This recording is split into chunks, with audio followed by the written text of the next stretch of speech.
سبحان اللہ وبحمدہ سبحان اللہ العظیم۔ نحمدہ ونصلی علی رسولہ الکریم۔ اعوذ باللہ من الشیطان الرجیم۔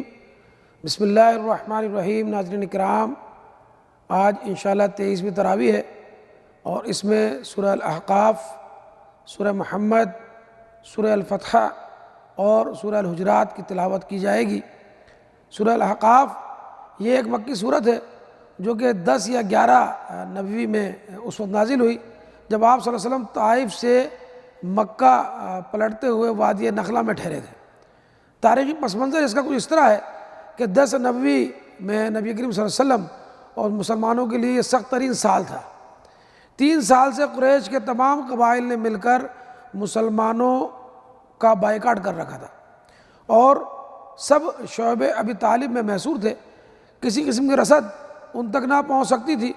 صرف حج کے زمانے میں کچھ وہ خریداری کر سکتے تھے۔ کیفیت یہ تھی کہ بعض اوقات گھاس پھوس اور پتے کھانے کی بھی نوبت جو ہے وہ آ جاتی تھی۔ اللہ اللہ کر کے محاصرہ ختم ہوا تو آپ کی ڈھال چچا ابو طالب انتقال کر گئے اور ان کے 1 ماہ کے بعد حضرت خدیجہ الکبریٰ رضی اللہ تعالی عنہا جو کہ ریڑھ کی ہڈی تھی تحریک کی، وہ اپنے خالق حقیقی سے جا ملی۔ اب ان پہ صدموں کی وجہ سے اس سال کو نبی کریم صلی اللہ علیہ وسلم نے عام الحزن یعنی غم کا سال جو ہے وہ قرار دیا یا کہا کرتے تھے۔ ان دونوں ہستیوں کے انتقال کی وجہ سے قریش اور شیر ہو گئے اور مزید تنگ کرنا شروع کر دیا، یہاں تک کہ رسول اللہ صلی اللہ علیہ وسلم کا گھر سے باہر نکلنا مشکل ہو گیا۔ ایسے میں آپ طائف کی جانب اس ارادے سے تشریف لے گئے کہ بنو ثقیف کو اسلام کی دعوت دیں اور اگر وہ اسلام قبول نہ کریں تو کم از کم اس بات پر انہیں آمادہ کر لیں کہ وہ آپ کو وہاں چین اور سکون سے رہنے دیں اور اپنا کام کرنے کا موقع دے دیں۔ آپ کو اس وقت کوئی سواری بھی میسر نہ تھی جب آپ گئے اور آپ نے وہ سفر مکے سے لے کر اور طائف تک پیدل کیا۔ تصور کیجئے کہ آج جب ہم جاتے ہیں ایئر کنڈیشن گاڑیوں کے اندر اور کتنے جاتے ہیں پھر بھی ہمیں 1.5 گھنٹہ لگتا ہے، کیا کیفیت ہوگی میرے نبی پاک صلی اللہ علیہ وسلم کی۔ پھر توقعات کے برخلاف طائف والوں نے بات ماننے سے انکار کر دیا اور طائف سے نکل جانے کا کہا۔ جب وہاں سے جانے لگے تو سرداران نے آوارہ اور اوباش لڑکوں کو آپ کے پیچھے لگا دیا جو آپ پر طنز کرتے تھے، ہوٹنگ کرتے تھے اور پتھروں کی بارش کرتے تھے، جس سے کہ آپ صلی اللہ علیہ وسلم جو ہے لہو لہان ہو گئے اور آپ کے نال مبارک تک جو ہے وہ آپ کے پیر میں چپک گئی ہو۔ پھر ایسے میں دل شکستہ طائف کے باہر ایک باغ کی دیوار کے ساتھ آپ صلی اللہ علیہ وسلم بیٹھ گئے اور رب سے مخاطب ہو کر کہا کہ یا اللہ، میں تیرے ہی حضور اپنی بے بسی اور بے چارگی اور لوگوں کی نگاہوں میں اپنی بے قدری کا شکوہ کرتا ہوں۔ اے ارحم الراحمین، تو سارے ہی کمزوروں کا رب ہے اور میرا رب بھی تو ہی ہے۔ مجھے تو نے کس کے حوالے کر دیا ہے؟ کیا کسی بیگانے کے حوالے جو مجھ سے درستی کے ساتھ پیش آئے، یا کسی دشمن کے حوالے جو مجھ پر قابو پا لے؟ لیکن اگر تو مجھ سے ناراض نہیں ہے تو مجھے کسی مصیبت کی پرواہ نہیں ہے، مگر تیری طرف سے عافیت مجھے نصیب ہو جائے تو اس میں میرے لیے کشادگی ہے۔ میں پناہ مانگتا ہوں تیری ذات کی اس نور کی جو اندھیرے میں اجالا اور دنیا اور آخرت کے معاملے میں درست کرتا ہے۔ مجھے اس سے بچا لے کہ تیرا غضب مجھ پر نازل ہو یا میں تیرے عتاب کا مستحق ہو جاؤں۔ تیری مرضی پر راضی ہوں یہاں تک کہ تو مجھ سے راضی ہو جائے۔ کوئی زور اور طاقت تیرے بغیر نہیں۔ اس کے بعد آپ چند روز نخلہ کے مقام پر جا کر ٹھہر گئے۔ پریشان تھے کہ اب مکہ واپس کیسے جاؤں۔ طائف میں جو کچھ گزری ہے اس کی خبر بھی یقینی طور پر مکہ وہ پہنچ چکی ہوگی۔ اب اس کے بعد تو کفار پہلے سے زیادہ ظلم کریں گے اور دلیر ہو جائیں گے۔ اور انہی ایام میں ایک روز آپ رات کو عشاء کی نماز تھی یا غالباً تہجد کی نماز تھی یا فجر کی نماز تھی، تو وہ آپ جو ہے ادا فرما رہے تھے اور قرآن کی تلاوت کر رہے تھے کہ جنوں کا ایک گروہ کا گزر ادھر سے ہوا تو انہوں نے قرآن سنا، ایمان لائے اور واپس جا کر اپنے قوم میں اسلام کی تبلیغ شروع کر دی۔ اور اللہ تعالیٰ نے اپنے نبی کو یہ خوشخبری سنائی کہ انسان چاہے آپ کی دعوت سے بھاگ رہے ہوں، مگر بہت سے جن اس کے گرویدہ ہو گئے ہیں اور وہ اپنی جسم میں اس کو پھیلا رہے ہیں۔ پھر اس کے بعد آیت نمبر 2 سے 14 میں فرمایا گیا کہ رسول رحمت کو جو کتاب دی گئی ہے وہ حق ہے، لیکن منکرین کہتے ہیں یہ تو جادو ہے، یہ کتاب اس نے خود گھڑ لی ہے۔ جواباً فرمایا گیا کہ عقل کے اندھو، تمہارے پاس تو علم کا کوئی ذریعہ ہی نہیں۔ بنی اسرائیل کا عالم مراد یہاں پر عبداللہ بن سلام رضی اللہ تعالیٰ عنہ جو کہ اسلام لے آئے تھے، اس کے حق ہونے پر شہادت دے چکا ہے اور وہ ایمان لے آیا ہے۔ اس سے پہلے موسیٰ کو دی گئی کتاب بھی رہنما اور رحمت رہ چکی ہے۔ پھر آیت نمبر 15 سے 17 میں نیک بخت اولاد کے بارے میں ہیں وہ آیتیں کہ ان میں والدین کے حق میں نیکی اور حسن سلوک کی تلقین فرمائی گئی ہے۔ ایک اچھے انسان کی صفت یہ ہے کہ وہ والدین کا فرما بردار اور ان کے لیے صدقہ جاریہ ہوتا ہے۔ اس کے برعکس کچھ بدبخت ایسے ہوتے ہیں جو والدین کے ساتھ برا سلوک کرتے ہیں، آخرت کا انکار کرتے ہیں، یہی خسارے کا سودا کرنے والے ہیں۔ ان کے حق میں جو ہے وہ جہنم کا فیصلہ ہو چکا ہے۔ پھر آیت نمبر 21 سے 28 میں قوم عاد کا ذکر ملتا ہے کہ جو قدیم زمانے میں اس سرزمین کی سب سے طاقتور ترین قوم تھی اور جنہوں نے بغاوت اور سرکشی میں تمام حدیں پھلانگ دی، پھر اللہ نے ان پر عذاب بھیجنے کا فیصلہ کر لیا۔ وہ سمجھ رہے تھے کہ یہ بادل آ رہے ہیں، یہ جو ہے وہ سیراب کریں گے ہماری زمین کو، حالانکہ وہ عذاب تھا کہ جس کا وہ مطالبہ کر رہے تھے بار بار۔ قوم عاد جس علاقے میں بستی تھی اس بستی کا نام احقاف تھا، جو صحرائے ربع الخالی کے مغربی حصے میں واقع تھی۔ عمان سے لے کر اور یمن تک ان کی حکومت تھی۔ موجودہ شہر مکلا جو کہ یمن میں ہے سے تقریباً 125 میل شمال کے مقام پر آج بھی ایک قبر ہے جسے وہ حود علیہ السلام کی قبر جو ہے وہ کہا کرتے ہیں۔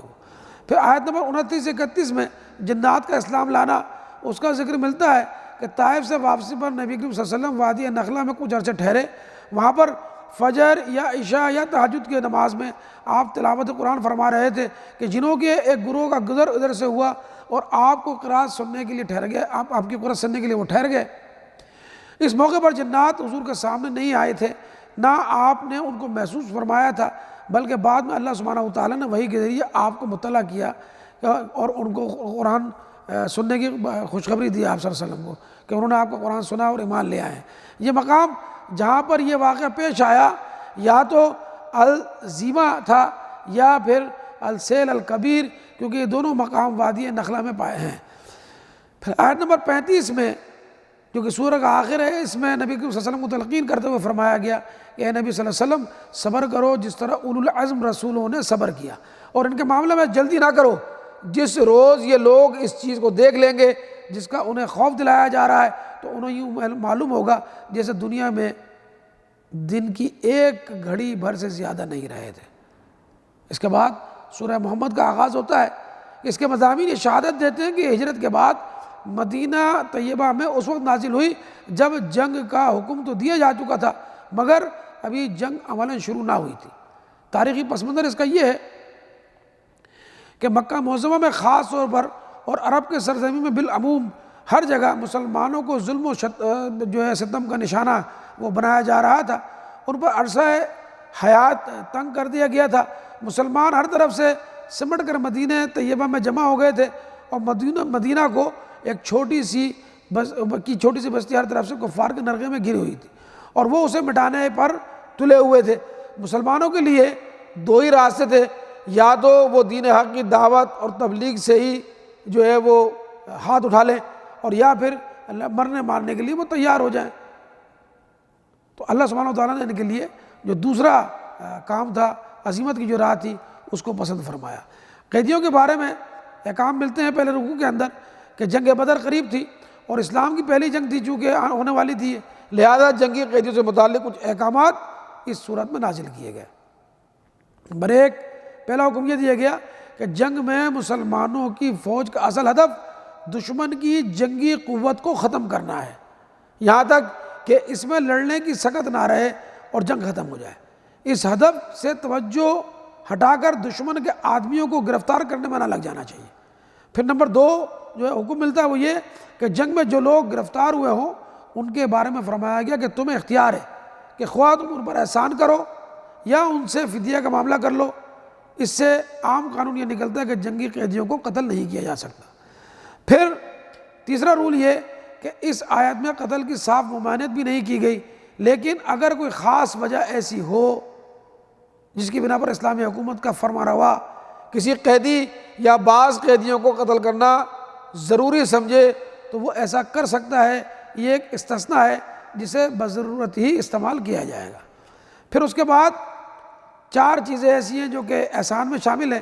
نمبر یہ کہ قید کی حالت میں قیدیوں سے اچھا برتاؤ کیا جائے۔ نمبر 2 یہ کہ قتل یا دائمی قید کے بجائے ان کو غلام بنا کر افراد مسلمین کے حوالے کر دیا جائے۔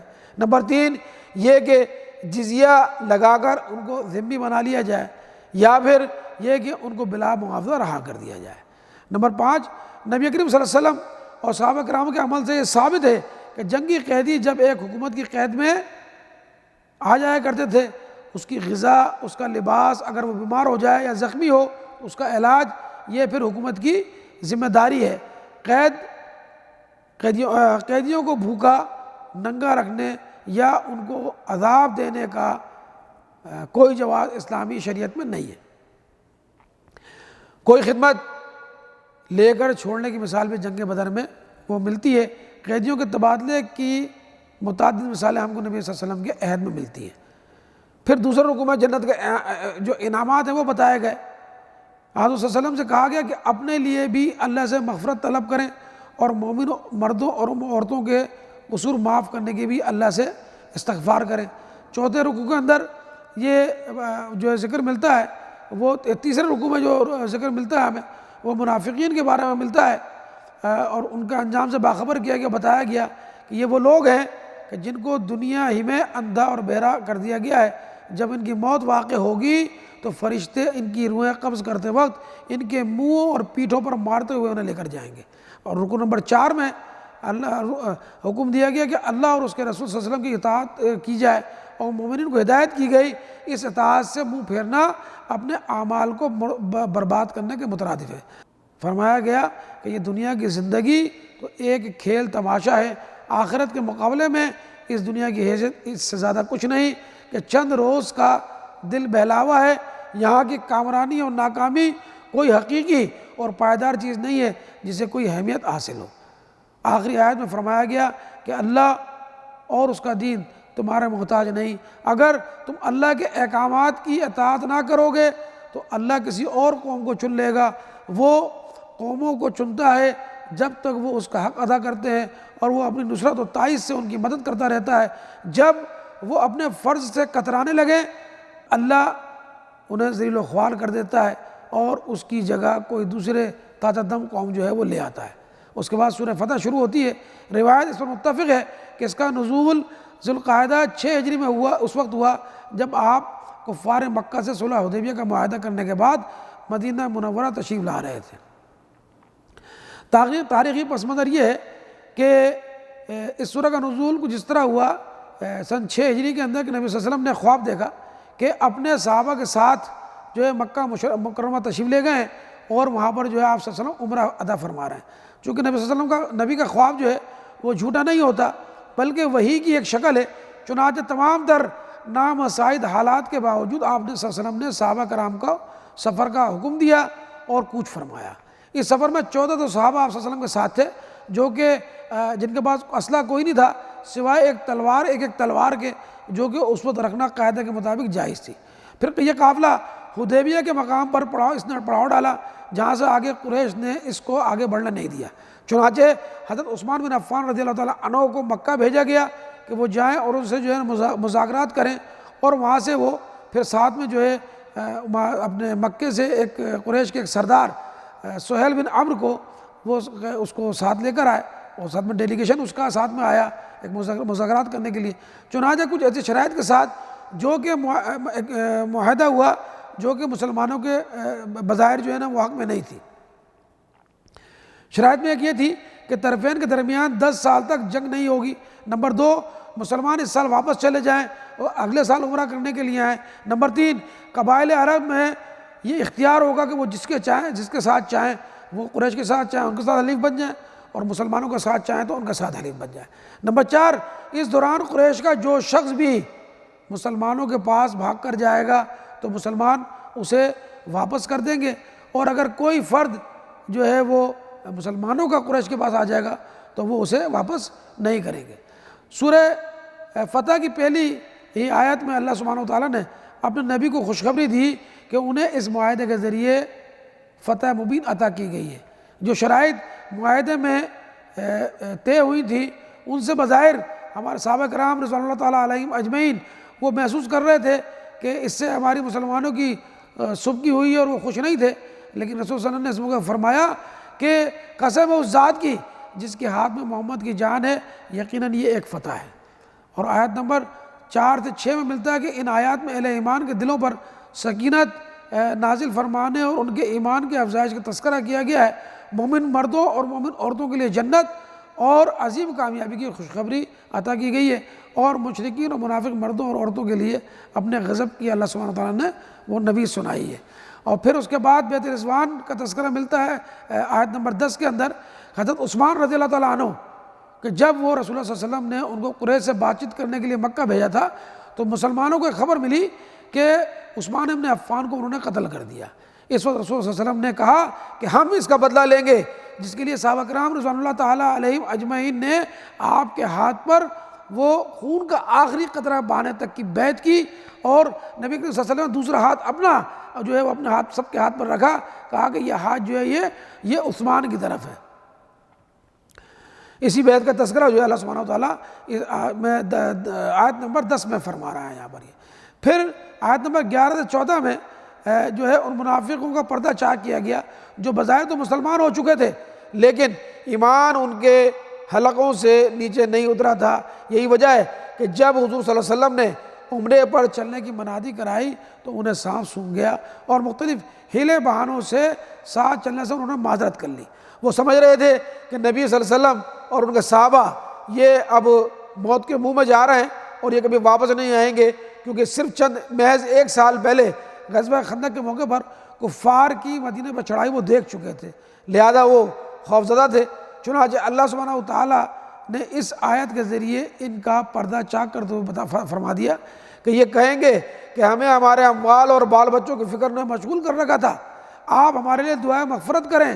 یہ لوگ وہ باتیں کہتے ہیں جو ان کے دلوں میں نہیں ہوتی، لہذا حضور صلی اللہ علیہ وسلم کو حکم دیا گیا کہ ان سے کہہ دیجئے کہ اللہ اور اس کے رسول پر جو لوگ ایمان نہ رکھتے ہوں ایسے کافروں کے لیے ہم نے بھڑکتی ہوئی آگ مہیا کر رکھی ہے، اور اگر اب بھی وہ اپنے غیر مخلصانہ روش کو چھوڑ دیں تو اللہ سبحانہ وتعالیٰ جو ہے وہ غفور الرحیم ہے۔ آیت نمبر 17 میں جو ہے وہ جن لوگوں کو شریک جہاد ہونے سے معاف رکھا گیا ہے وہ 2 قسم کے لوگ ہیں، ان کا تذکرہ ملتا ہے۔ نمبر 1 وہ کہ جو جسمانی طور پر جنگ کے قابل نہ ہوں، مثلاً کم سن لڑکے، عورتیں، مجنون، اندھے، ایسے مریض جو جنگی خدمات انجام نہ دے سکتے ہوں، ایسے معذور جو ہاتھ پاؤں بیکار ہونے کی وجہ سے جنگ میں حصہ نہ لے سکتے ہوں۔ نمبر 2 وہ لوگ جن کے لیے معقول اسباب سے شامل جہاد ہونا مشکل ہو، مثلاً غلام، یا جن کے لیے آلات جنگ اور دوسرے ضروری وسائل فراہم نہ ہو سکیں، یا ایسے قرض دار جنہیں جلدی اپنا قرض ادا کرنا ہو اور قرض خواہ انہیں مہلت نہ دے رہا ہو، یا ایسے افراد جن کے والدین بوڑھے ہوں، دونوں میں سے کوئی ایک، اور وہ محتاج ہو کہ ان کی خدمت کی جائے، اور ایسے والدین جو مسلمان والدین جو کہ کسی وجہ سے، کسی ضروری وجہ سے اولاد کو جہاد میں جانے کی اجازت نہ دیں تو ان کو چھوٹ ہے، لیکن اگر والدین کافر ہوں اور وہ جہاد سے منع کریں تو پھر رکنا جو ہے وہ جائز نہیں ہے۔ پھر اس کے بعد آیت نمبر 18 سے 19 میں یہ آتا ہے کہ ایک بار پھر بیعت رضوان کا ذکر کیا گیا اور ان کے شرکاء کے لیے خصوصی تحفہ فتح خیبر کی نوید سنائی گئی، جس میں بہت سا مال غنیمت ہاتھ آنے والا تھا۔ چنانچہ 7 ہجری میں فتح خیبر ہوئی اور اس میں صرف بیعت رضوان میں شامل صحابہ کرام رضوان اللہ تعالیٰ علیہم اجمعین کو ساتھ لیا گیا اور انہیں ہی تمام مال غنیمت ملا۔ نبی کریم صلی اللہ علیہ وسلم نے کچھ حبشہ سے واپس آنے والے مہاجرین اور دوسی اور عشری صحابیوں کو بھی عنایت یہ مال کیا تھا، لیکن غالب گمان یہی ہے کہ وہ جو نبی کریم صلی اللہ علیہ وسلم کا حصہ تھا اس حصے میں سے وہ مال دیا انہوں نے، یا پھر بیت رضوان کے جو شرکاء تھے صحابہ ان کی رضامندی سے دیا تھا۔ پھر آیت نمبر 29 میں ملتا ہے جو کہ آخری آیت ہے، اس میں فرمایا کہ محمد صلی اللہ علیہ وسلم اپنے ایمان کی پختگی، اصول کی مضبوطی، سیرت کی طاقت اور ایمانی فراست کی وجہ سے کفار کے مقابلے میں پتھر کی چٹان کا حکم رکھتے ہیں۔ وہ موم کی ناک نہیں کہ انہیں کافر جدھر چاہے موڑ دیں، جبکہ اہل ایمان کے لیے وہ نرم ہیں، رحیم ہیں، شفیق ہیں، ہمدرد ہیں، غمگسار ہیں۔ اصول اور مقصد کے اتحاد نے ان کے اندر ایک دوسرے کی محبت اور ہمدردی جو ہے وہ پیدا فرما دی ہے۔ پھر سورہ حجرات شروع ہوتی ہے، روایت اس پر متفق ہے کہ اس کا نزول ذوالقعدہ 6 ہجری میں اس وقت ہوا تھا جب آپ کفار مکہ سے صلح حدیبیہ کا معاہدہ کرنے کے بعد مدینہ واپس تشریف لا رہے تھے۔ تاریخی منظر کچھ اس طرح ہے کہ یہ مدنی دور کی آخری صورت ہے اور مختلف مواقع پر نازل شدہ احکامات اور ہدایات کا مجموعہ ہے جنہیں مضمون کی مناسبت سے ایک جگہ کر دیا گیا ہے۔ اس صورت کا موضوع مسلمانوں کو ان آداب کی تعلیم دینا ہے جو اہل ایمان کے شایان شان ہیں۔ آیت نمبر 1 سے 5 میں بتایا گیا کہ مومن کے لیے جائز نہیں کہ اپنی رائے اور خیال کو اللہ اور اس کے رسول صلی اللہ علیہ وسلم کے فیصلے پر مقدم رکھے یا معاملات میں آزادانہ رائے کوئی قائم کرے اپنی۔ پھر نمبر 2، اپنی آواز نبی کی آواز سے بلند نہ کرو اور نہ نبی صلی اللہ علیہ وسلم کے ساتھ اونچی آواز سے بات کرو جس طرح تم آپس میں ایک دوسرے سے بات کرتے ہو۔ نمبر 3 ہدایت یہ دی گئی کہ نبی صلی اللہ علیہ وسلم کو ان کے گھر کے باہر سے آواز دے کر عام آدمیوں کی طرح نہ پکارو۔ پھر اس کے بعد جو انسٹرکشن دی گئی وہ یہ کہ آیت نمبر 6 میں ملتا ہے کہ اس آیت میں ہدایت دی گئی کہ ہر خبر پر یقین کر لینا اور اس پر کوئی کارروائی کر گزرنا مناسب نہیں ہے۔ اگر کسی شخص یا گروہ یا قوم کے خلاف کوئی اطلاع ملے تو غور سے دیکھنا چاہیے کہ خبر لانے والا کون ہے، قابل اعتماد ہے یا قابل اعتماد نہیں ہے۔ اگر قابل اعتماد نہ ہو تو پہلے اس خبر کی تصدیق کر لینی چاہیے۔ آیت نمبر 9 میں اگر 2 مسلم گروہوں میں لڑائی ہو جائے آپس میں تو اس کا احکام ملتا ہے۔ اس آیت میں بتایا گیا کہ اگر کسی وقت مسلمانوں کے 2 گروہوں میں آپس میں وہ لڑ پڑیں تو اس صورت میں دونوں مسلمانوں گروہوں کو کے ساتھ طرز عمل کیا ہونا چاہیے۔ آیت نمبر 10 سے 12 میں اجتماعی فساد برپا کرنے والی باتوں سے اجتناب کا ذکر ملتا ہے۔ ان آیات میں مسلمانوں کو ان برائیوں سے بچنے کی تاکید کی گئی ہے جو اجتماعی زندگی میں فساد برپا کرتی ہیں اور جن کی وجہ سے آپس کے تعلقات خراب ہوتے ہیں، جیسے ایک دوسرے کا مذاق اڑانا، ایک دوسرے پر طعن کرنا، ایک دوسرے کے برے نام رکھنا، بدگمانیاں کرنا، تجسس کرنا، کھوج اور کرید میں لگے رہنا اور لوگوں کے پیٹھ پیچھے برائیاں یعنی غیبت کرنا۔ یہ وہ افعال ہیں جو بجائے خود بھی گناہ ہیں اور معاشرے میں بگاڑ بھی پیدا کرتے رہتے ہیں۔ اللہ تعالیٰ کے نام بنام ان کو جو ہے اس میں ذکر کر کے ان کو حرام قرار دے دیا گیا ہے۔ پھر آیت نمبر 13 میں قومی اور نسلی امتیازات پر ضرب لگائی گئی ہے جو دنیا میں عالمگیر فسادات کا موجب ہوتے ہیں۔ قوموں اور قبیلوں اور خاندانوں کا اپنے شرف پر فخر اور غرور اور دوسروں کو اب اپنے سے کمتر سمجھنا اور اپنی بڑائی قائم کرنے کے لیے دوسروں کو گرانا، ان کو زیر کرنا، یہ اہم اسباب ہے جن کی وجہ سے دنیا میں جو ہے نا ظلم جو ہے وہ بھر جاتا ہے۔ وہ اللہ تعالیٰ نے ایک مختصر سی آیت میں فرمایا کہ اس برائی کی جڑ کاٹ دی ہے کہ تمام انسان ایک ہی اصل سے پیدا ہوئے ہیں اور قوموں اور قبیلوں میں ان کا تقسیم ہونا تعارف کے لیے ہے نہ کہ تفاخر کے لیے، اور ایک انسان پر دوسرے انسان کی فوقیت کے لیے اخلاقی فضیلت کے سوا اور کوئی جائز بنیاد نہیں ہے۔ پھر آیت نمبر 14 سے 18 میں ایمان کا زبانی دعویٰ کافی نہیں، آخر میں اس کو بتایا گیا ہے کہ اصل چیز ایمان کا زبانی دعویٰ نہیں بلکہ سچے دل سے اللہ اور اس کے رسول کو ماننا، عملاً فرما بردار بن کر رہنا اور خلوص کے ساتھ اللہ کی راہ میں اپنی جان کو بال کو کھپا دینا ہے۔